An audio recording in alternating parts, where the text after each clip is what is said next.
Hey guys, how's it going? Welcome to another Badger Chat. I've been quite excited to make this one as soon as the state of play happened earlier. So, obviously, as I just said, it's about the state of play. And today we're going to be talking about a few things. First of all, let's just start off with the Subnautica Below Zero gameplay.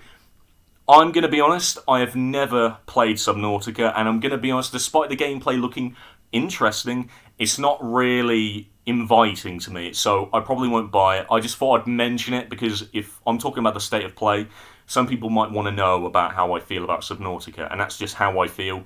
You know, nothing against the developers, nothing against, anyone in general who likes the game.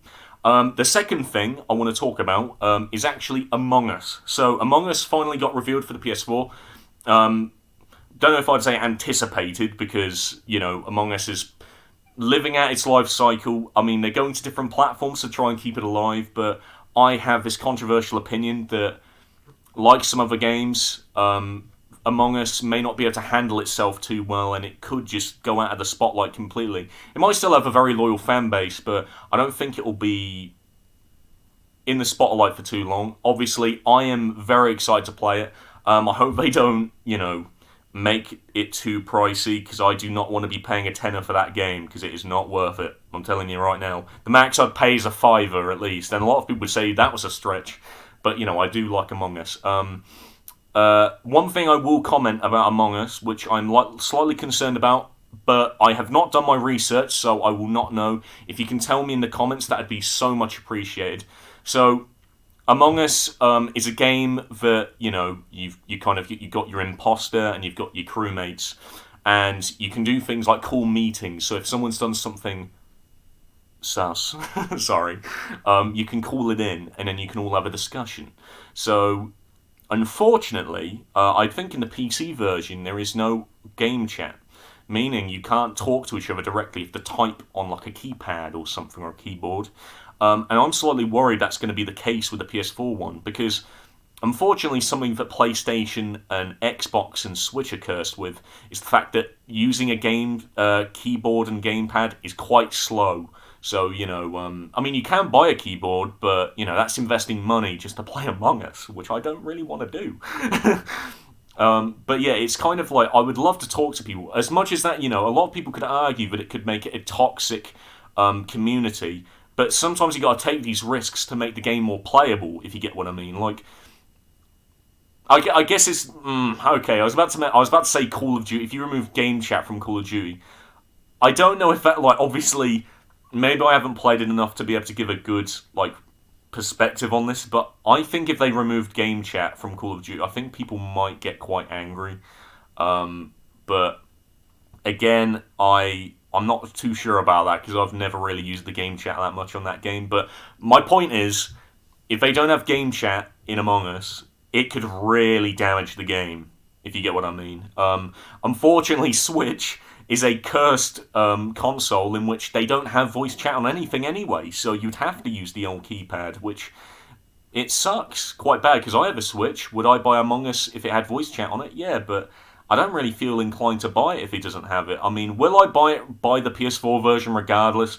Probably, because I have viewers who would want to play, wink wink, and it'd just be a great time, I think. But yeah, there are my concerns with the game.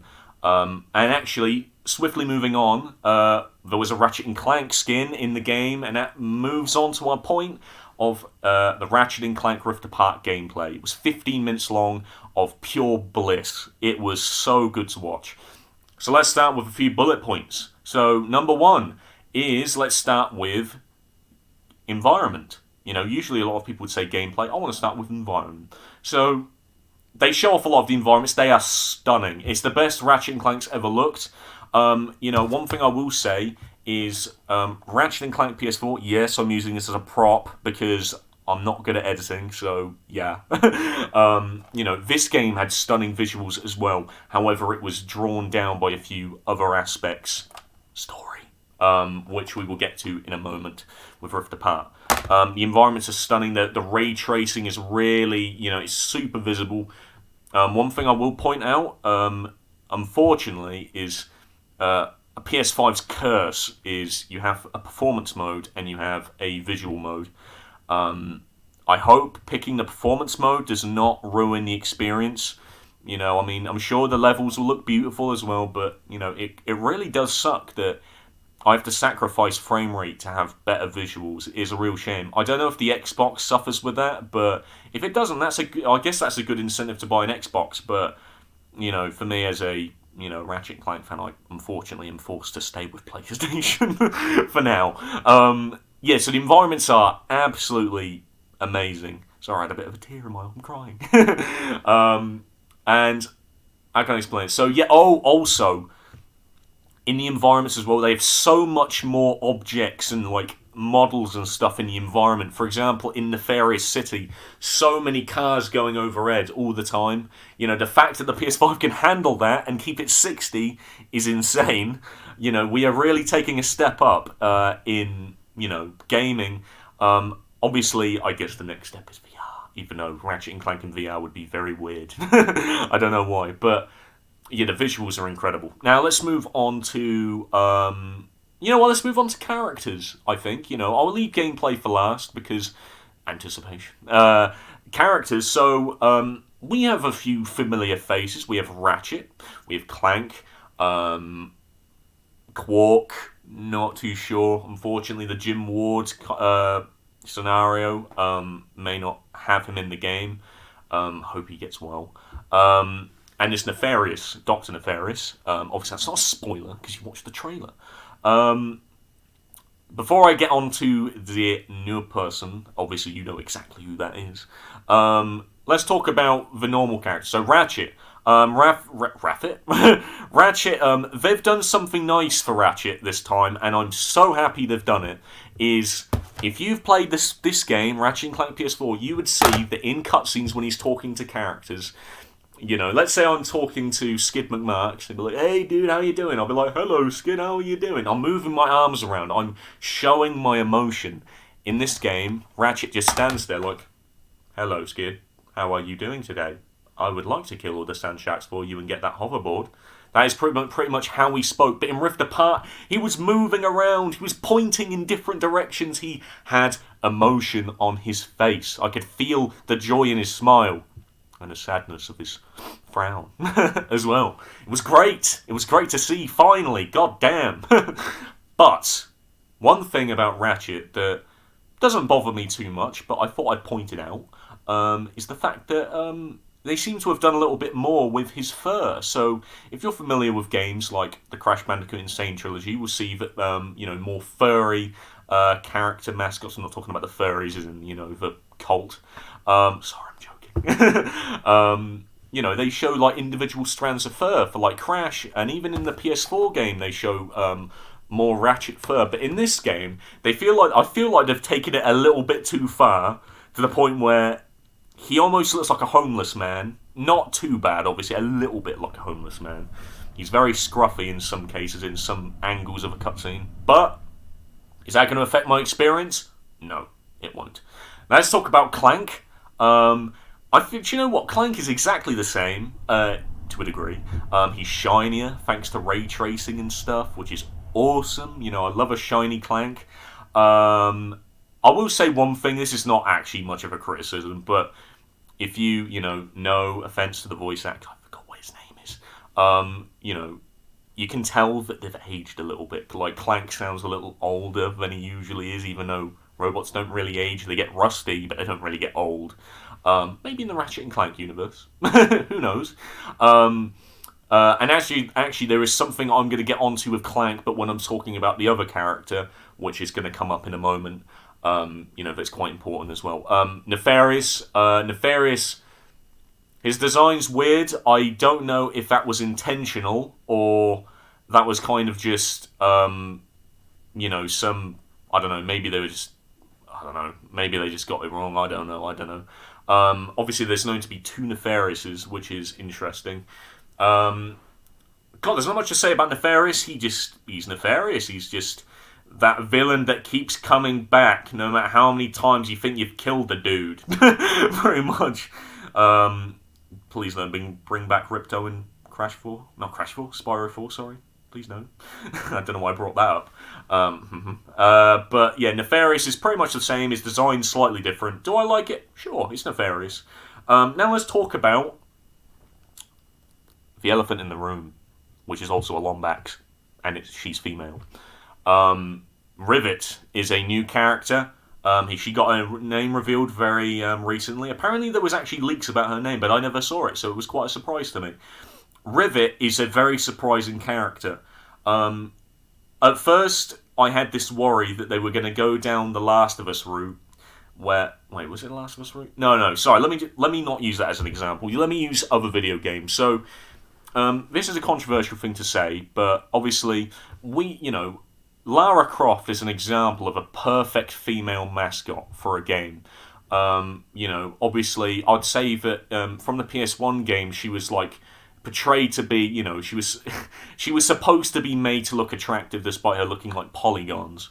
But as the games have developed, they've managed to mold her into a more, a character that, they're not overdoing and they're not trying to like force this whole like woke agenda. She's a strong character, but they're not forcing it on us to make it seem like she's going to win an award for being strong actress of the year, that type of thing, or character of the year. Rivets feels like such a balanced character. It's so strange to me that I've only seen her a few times and I feel so comfortable with her. She feels so much like Ratchet, even though she's not Ratchet. Maybe it's just because the designs are similar, because she's a Lombax after all, but yeah, it's strange how comfortable I am. And that's not in a Rule 34 way, you sick bastards. No, not that way. But yeah, she seems great so far. I like the whole, she's got that, like that Texas voice going on. It kind of sounds like, a mechanic. Ratchet. Almost, yeah. So she's a really good character. Something I would bring into this, which... I wouldn't say it's a bad thing, but it's a little strange that it's there, is the fact that the game is called Ratchet and Clank. It's reversed, god damn it! I'm sorry. It's called Ratchet and Clank. But it would appear that it seems like you seem to be playing more as Rivet than Ratchet with Clank. So why don't they just call it Rivet and Clank? I mean, obviously that would draw sales away, so they called it Ratchet and Clank. Fair enough. Right, let's talk about the gameplay. So the gameplay is actually quite interesting.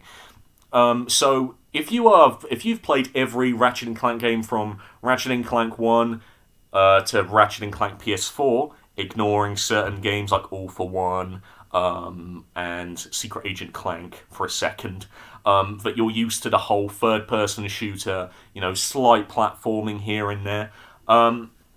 It's quite simplistic. It's just you got your weapons, you got your jumpy helicopter pack Clank thing, and you're ready to go. In this game, they've really taken a step up, which is quite exciting. Obviously, it's a bit of a gamble because it could ruin it, but I don't think it will. They've added new techniques, like for example, since Ratchet doesn't seem to have Clank for a lot of the points of this game, he uses hover boots to kind of hover around and stuff, which is, it's cool, it's new. I like that, and they seem to have added these new abilities that you can learn. I don't know if it's learning or he just already knows them. Again, I haven't done my research too well, so, I'm sorry about that. You can seem to do like these weird blinking moves where you can kind of see 4 other versions of Ratchet. I think it's called phasing. I'm not entirely sure. Which is really cool. The movement, and wall running as well. That is so cool as well. The movement techniques are, it seems very seamless. And I think, for example, I watch a lot of Ratchet and Clank speedrunners. I think that the seamless gameplay could actually benefit speedrunners in some way, which is really cool. Let's talk about actual, combat and stuff. So, a few things that annoyed me a little bit about, the state of play. Obviously, it's Insomniac selling their game. They're advertising it. I can't blame them. But I think it's for the fact that I've already seen a bunch of trailers from them. I'm not necessarily caring about the fact that they seem to, every 5 seconds, they seem to bring up something about haptic feedback. I'm aware of what these guns do with haptic feedback. And the thing that kind of takes the cake for me a little bit is the fact that they talk about haptic feedback, but it's for the same weapons we've already seen. In the gameplay, we do see some new weapons used, but they never mention how they're going to be used for the haptic feedback. So it almost feels a bit pointless, if you get what I mean. The weapons themselves, though, amazing. I'm so excited that they're actually straying away from the tools of destruction stuff. Oh my god, I can't tell you how annoying it is. Every game of the Future series, including this damn... I'm not even going to say pile of shit, because it's not a pile of shit, but the guns are just the same, you know? I mean, Nexus kind of threw a new pile of guns into the mix, but it was just roughly the same of them. You know, you get your Mr. Zircon. We love Mr. Zircon. I mean, if he's there, he's there. If he's not, he's not. But I do like Mr. Zircon. I don't know if we're going to see the Groovatron. The Groovatron is another classic. Will people like to see them? Will the people like to see that? I don't know. Very exception guns. You get what I mean? Like the Pixelizer. The Pixelizer is making its way into the game as well. I think for good reason, though. It's a kind of an experimental weapon they use for PS4, and I think bringing it along to the new game, the new mechanics, the amount of new enemies, it's going to be pretty fun. And it puts so much detail into the Pixelizer as well that I think it'd be reasonably cool. Other weapons, yeah, they've got, they've managed to change up some of the normal weaponry. Obviously, you have your normal pistol. I forget what it's called, but, it works well with the haptic feedback. The haptic feedback, you have your classic bomb glove. I forget what that's called as well. They have their mix-em-up weapons, like the Topiary Sprinkler, which is basically like a bomb glove, but it does other things. You got shotguns. Did we have shotguns in previous Ratchet and Clanks? Oh yeah, we did. We have the Blitz gun and stuff like that, which is very cool. I just love that they're playing around with new elements of gameplay, like combat. This is not necessarily linked... I mean, it is linked to combat, but it's more of a movement technique. Is you can use your... I think it's called a Rift Tether. And so, like your swing shot, the swing shots are still in the game, so if anyone who's worrying about that, be rest assured, they're in the game. But there's this other thing called a Rift Tether. So I can't remember if this is exactly what it does, but what you do is you aim towards it, you shoot it, and it acts like a swing shot, but it kind of changes the enemy layout around. So, if there's enemies that are up on top of a ledge, but there's a rift there, you can use a Rift Tether and go up there. But I think they'll change place. Again, not entirely sure. Correct me in the comments. I'm not a professional at doing this. This is an experimental video. But yeah, it's really cool. I like that they're, playing around with these types of things. And then my final bit of gameplay element I want to talk to you about is actually not environment, but level design. So they do throw a few things at you. For example, if you're in a boss fight, you can be shoved in a completely different planet. That's really cool. But something my friend pointed out to me through watching the state of play is that the game does have its open areas, right? Obviously, that's meant for exploration. But it seems like main parts of the level are quite linear, which is a little concerning, purely because I'm such a I don't want to say I'm a purist of Ratchet and Clank, because I'm not, because I do enjoy the other games quite a bit. But I really loved branching paths in Ratchet and Clank. You would land on the planet, and you got 3 areas you can go to around, and that would just make you can find a gold bolt down one area. You could find a gadget that can help you. And you can even find, your main plot line down there. You might find an info bot that will take you to another planet. I like that type of style, but it seems like they're taking a linear direction with it, but they've got an open playground area of it where you can go and explore, which is cool. And this actually brings me on to another point, which is how, I don't really know how they're planning to make us traverse through these planets, not in the way you think. Because, if we're going to a different planet, we're probably going to be thrown through a portal or a rift or whatever. But I want to know how we get back to these levels, if you get what I mean. There seems to be no ship, which is usually quite a staple of Ratchet and Clank, going from planet to planet. But what I think what might happen, obviously, again, this is just theory. There are places like Rivet's Garage, and, there might even be a little base where Ratchet is. And maybe there's portals you can go through to get to the other planets and stuff. I hope there is ways of going back to other planets, because that would be quite disappointing if it's not. But yeah, that's just its own thing. I guess another thing to do with level design, which I think it's cool, and it kind of gives me Spyro 3 vibes a little bit. It's the fact that they've got so many different elements of gameplay. For example, you can have was it? I think it's aerial combat on like little dragon things. Like that's really cool. They got arena combat. That's a classic not Crash, Ratchet and Clank thing. You know, they got little mini games and stuff. I think that's all cool and all, but like Ratchet and Clank 3 a little bit. The last time they did this, it kind of went. They weren't too enjoyable. Obviously, they've had like a decade of experience, Insomniac, so they could probably make it quite fun. But it's just another thing. They're taking a gamble with trying new gameplay elements. I can't blame them, but I hope it works well because I don't want to. There's nothing in Ratchet and Clank that makes me bored. Pretty much, even in this game right here, actually, no, that's a lie. The Clank segments are a little crap, but that's just Clank. But, you know, most Ratchet and Clank games, there's nothing that I feel like there's tedious. I'm always happy to continue playing the game no matter what it is. And I'm hoping that they don't end up boring me with anything, which is, which would be quite bad and a shame. Not really a gameplay element, but, well, I mean, it is. But, kind of a little last detail. I know I said that was the final thing, but... You know, there's lots of settings and stuff. You can change, like, I don't know if it was motion blur. Was it motion blur? Yeah, it was motion blur. You can have filters. You can even have a photo mode, which is really sick.